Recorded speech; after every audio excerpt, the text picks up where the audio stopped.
Hai semua, hari ini Bunda akan membuat topi mini yang indah dari kertas origami. Sangat mudah dibuat. Panduan untuk guru dan orang tua yang putra-putrinya masih lamban belajar. Kelas 3 tema 4. Ikuti tutorialnya.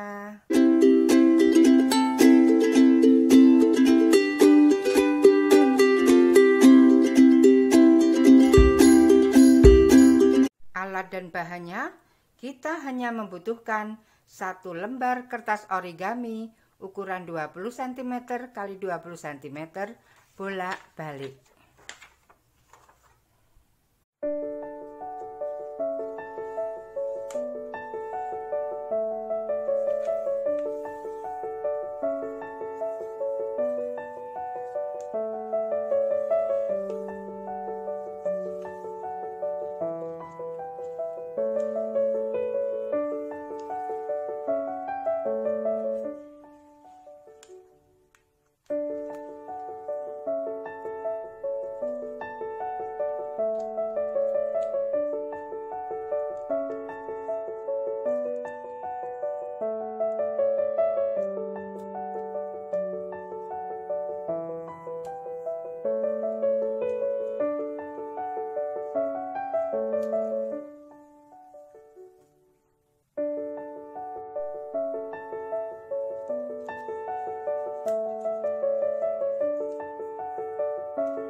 Sudah jadi.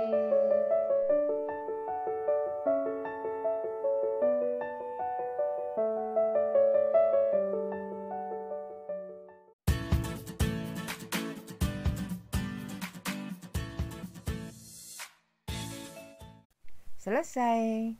Demikian tutorial cara membuat topi dari kertas origami. Jangan lupa hiaslah sesuai kreasi.